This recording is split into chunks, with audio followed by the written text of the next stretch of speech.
Have you ever been in a room where you were the only one who saw it? The subtle flaw in a plan everyone else championed, the tremor of falsehood behind a confident smile, the colossal, unspoken truth that sat in the middle of the room while everyone politely navigated around it. You feel it in your chest, a dissonance between what is being said and what is deeply, intuitively true. After a moment of internal debate, you take a breath and you speak. Not with aggression, but with clarity. And in return, you are met with a sudden, deafening silence. It's a silence that is not empty, but full, a palpable wall of collective resistance that rises in an instant. What if I told you that in the complex algebra of human connection, the greatest variable for predicting social rejection isn't malice, or envy, or even a lack of social skills, but clarity? This is one of the most painful paradoxes of the human condition. We build monuments to truth, yet we exile our truth-tellers. We claim to want honesty, but we punish the mirror that shows us a reflection we are not ready to see. This journey we are about to take is not about navigating simple social awkwardness. We are going deep into the psychic architecture of groups, from our families to our workplaces to our societies, to understand why they so often have a built-in, unconscious immune response that targets and attacks their most perceptive members. From a depth psychology perspective, every group, like every individual, has a conscious identity and an unconscious shadow. It operates on a shared story, a comfortable mythos that keeps the system in a state of psychological homeostasis or balance. The person with clarity, the one who points out what is being ignored, doesn't just present a new fact, they threaten the entire story. They risk dragging the group's shadow into the light, and the collective ego will instinctively defend itself against that exposure with a startling ferocity. It is a defense mechanism that is primal, powerful, and almost entirely unconscious. This exploration is for you if you've ever felt a profound loneliness in your own mind. If you've ever felt like you're experiencing the world in high definition with all its painful complexities, vibrant nuances, and subtle dissonances, while those around you seem content with a simpler, low-resolution version of reality. Your experience is not a sign that you are broken. It is a sign that you are seeing. And today we will explore what, exactly, it is that you see, why it is so threatening, and how you can learn to navigate a world that is often afraid of its own reflection. At the heart of this painful experience lies what we can call the truth-teller's dilemma. It is the fundamental, often agonizing conflict between two of our deepest human needs, the drive for authenticity, which is the soul's need to be true to its own perception, and the primal need for social belonging, which is the ego's understanding that safety and survival depend on group acceptance. For most of human history, these two needs have been in a delicate, often fraught, negotiation. To be part of the tribe, one must, to some degree, accept the tribe's story. But what happens when your own eyes tell you the story is a lie? To understand the group's reaction, we must first see the group as a kind of living organism. Any social body, whether it's a family of 3 or a nation of millions, instinctively strives for homeostasis, a stable, predictable equilibrium. It maintains this balance by weaving a complex tapestry of shared stories, unspoken rules, and comfortable illusions. This collective narrative functions as a group ego, a psychic blanket designed to keep the members warm and safe from the cold, chaotic winds of existential uncertainty. It provides answers, defines roles, and most importantly, it keeps the group's deepest anxieties safely repressed and out of conscious awareness. The truth-teller, by their very nature, is a profound threat to this fragile homeostasis. They are the one who notices a tear in the blanket. By asking a simple question or making a single, clear observation, they introduce a variable that the system cannot easily compute. They threaten to pull a thread that could unravel the entire tapestry. In psychoanalytic terms, the truth-teller often becomes the living symptom of the group's neurosis. They are the voice that speaks the repressed secret, the denied flaw, the collective shadow. And a group, much like an individual, will often unconsciously choose to attack the symptom rather than face the far more painful work of examining the underlying disease. This reaction is not a simple disagreement that can be solved with better facts or a more reasoned argument.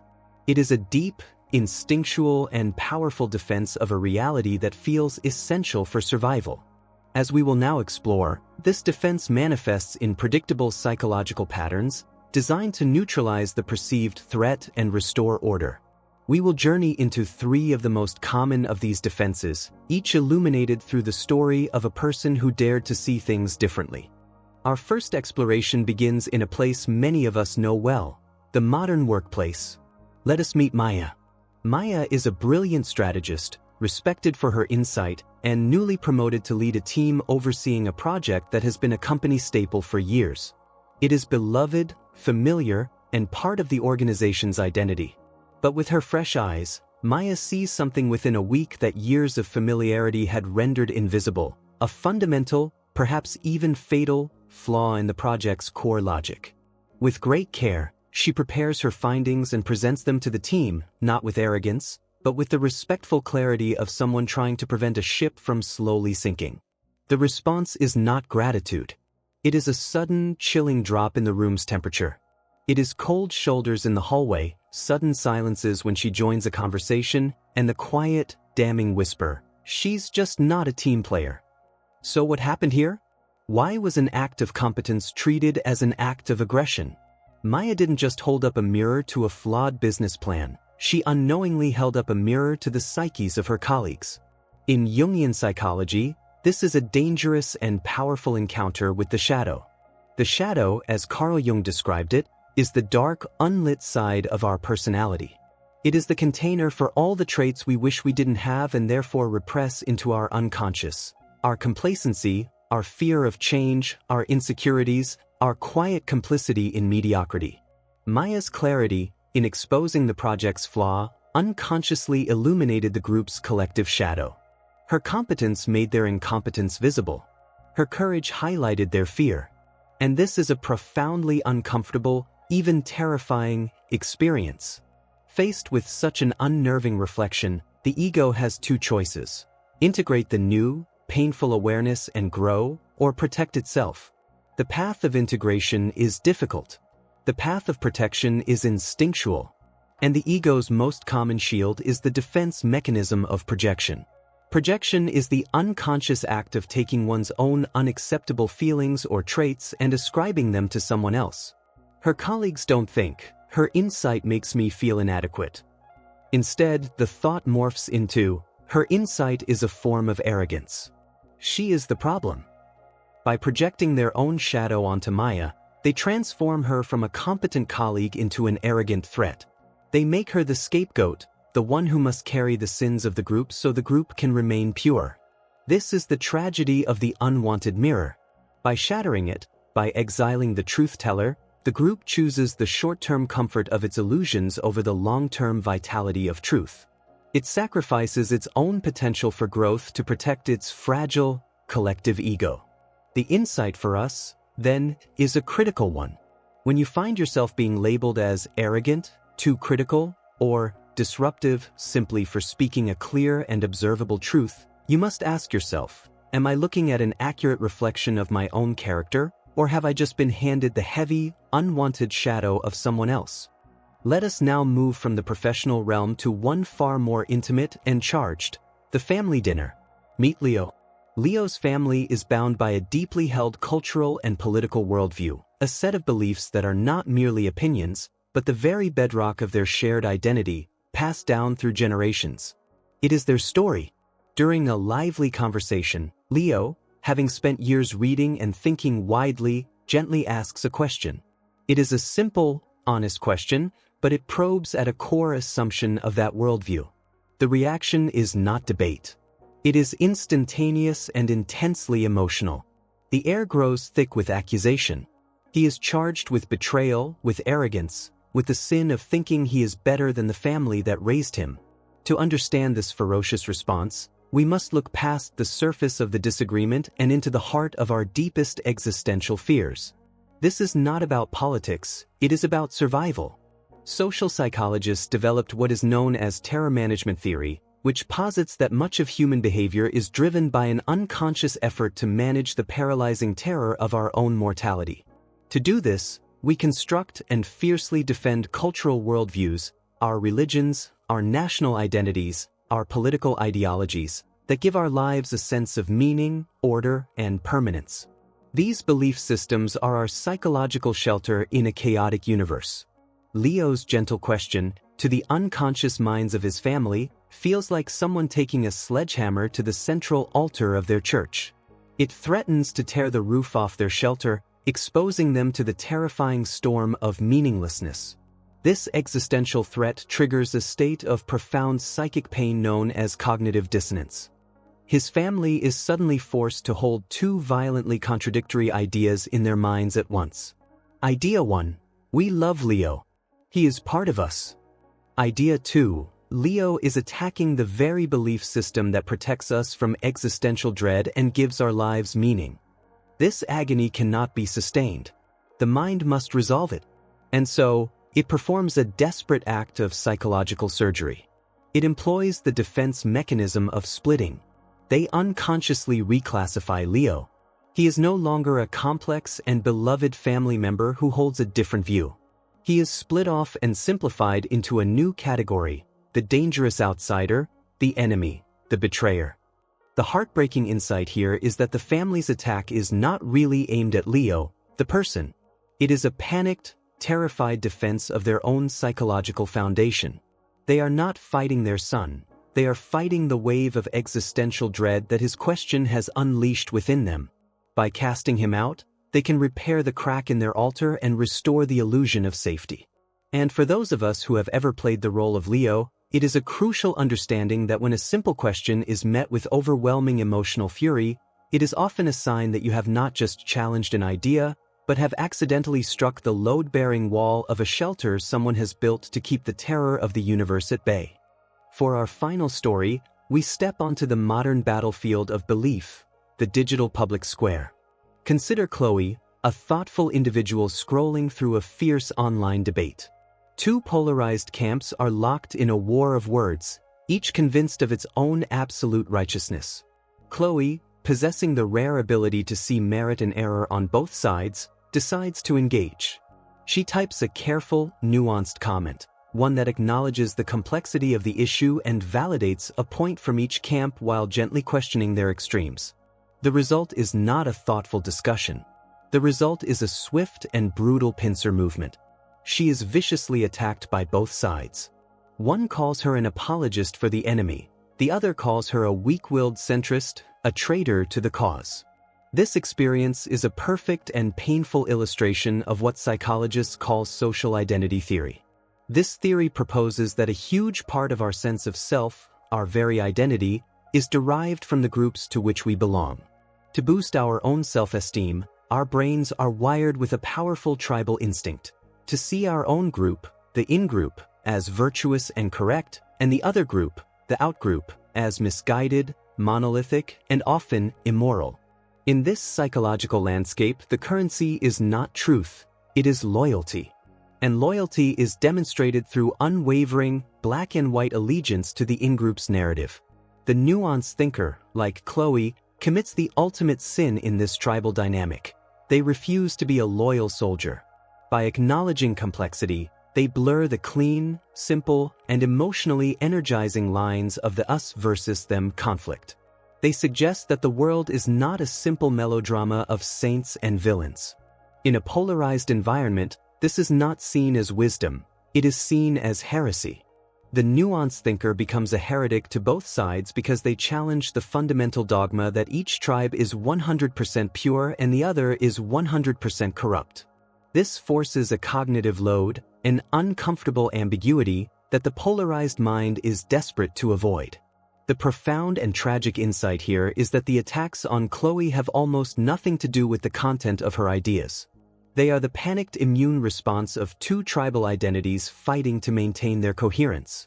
For a brief, unifying moment, Chloe becomes the common enemy. The two warring factions find a moment of negative solidarity in their shared desire to expel the person who threatens the simplicity of their war. And so, the person who attempts to build a bridge is often left with no land to stand on. This reveals a painful challenge for our times: how to hold onto the complex, messy, and multicolored truth in a world that increasingly offers the seductive comfort of a simple, black and white flag. So now, let us step back and look at the woven tapestry of these stories. What is the common, shimmering thread that connects the cold shoulders Maya received in the boardroom, the heated accusations Leo faced at the dinner table, and the vitriolic attacks Chloe endured in the digital square? When we connect these moments of painful rejection, we begin to see the intricate workings of what can only be described as a collective psychological immune system.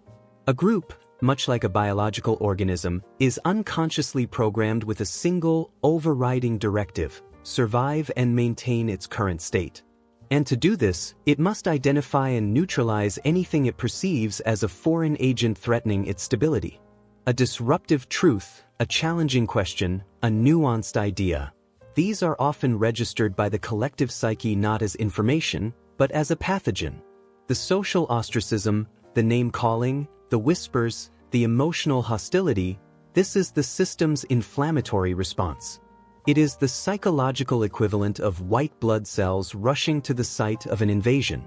While to the person on the receiving end it feels intensely personal, cruel, and malicious, from the perspective of the system itself, it is a functional, even necessary, process.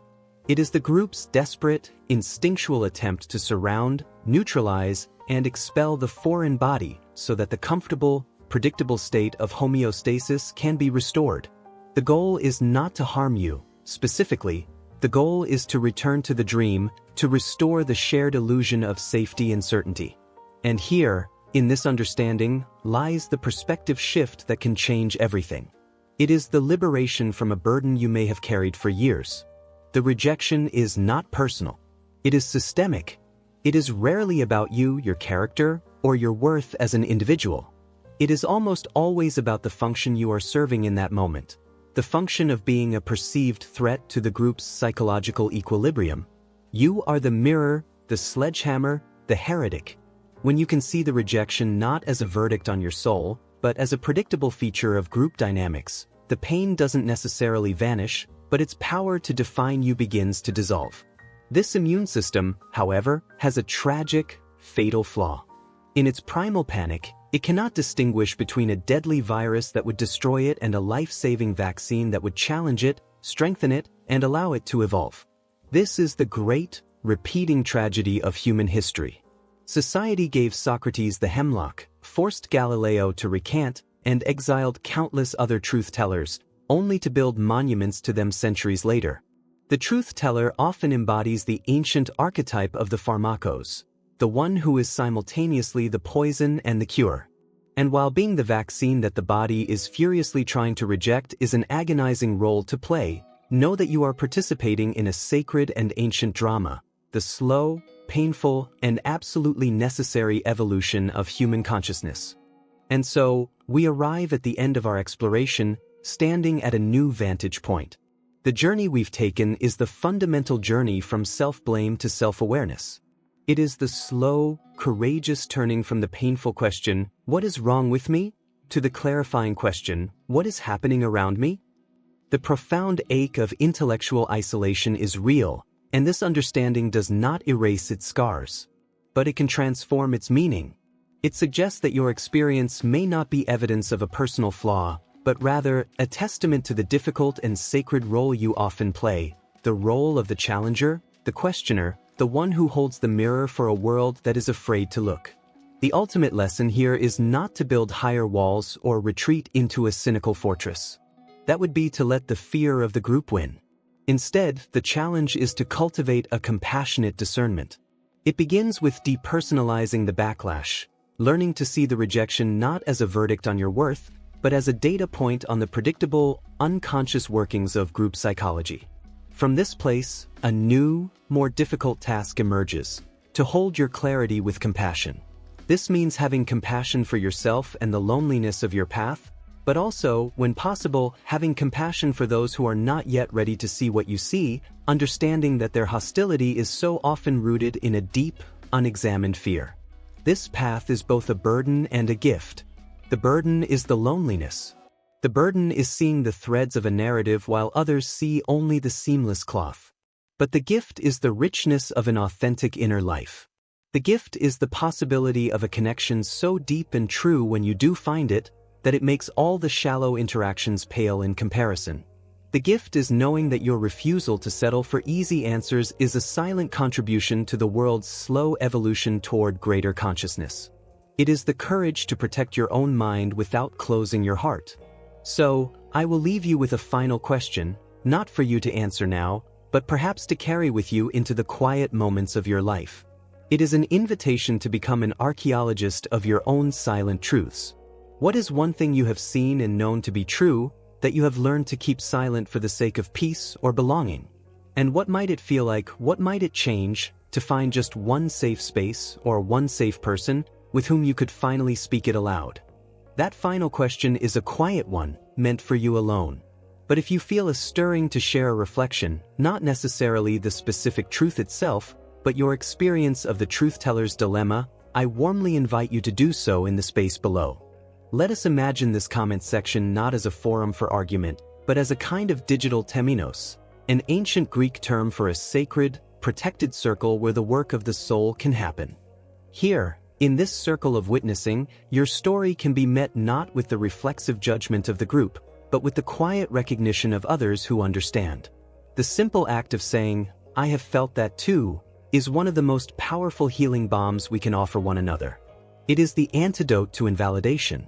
In a digital world that often rewards shallowness and outrage, choosing where to place our attention is one of the few real powers we have. If this exploration has offered you a piece of clarity or a moment of solace, you can signal that by giving this video a like. It's more than a metric, it is a vote for depth. It is a way of telling the vast, impersonal web of algorithms that these quiet, soul-level conversations matter and that there is a hunger for them. And if you wish to continue this journey with us, to make this kind of self-inquiry a regular practice, I invite you to subscribe and join our community. It is a commitment to the ongoing, often difficult, but always worthwhile exploration of the human psyche. Ultimately, the path of the deep thinker is not about finding all the answers. It is about learning to live gracefully with more profound questions. It is about developing the inner fortitude to trust what you see, even when you are the only one seeing it. It is about learning that your perception is not a burden, but a unique and valuable lens on the world. Thank you for your time, your focus, and for the courage it takes to engage with these ideas. Be well, be true to what you see, and walk in the quiet authority of your own mind.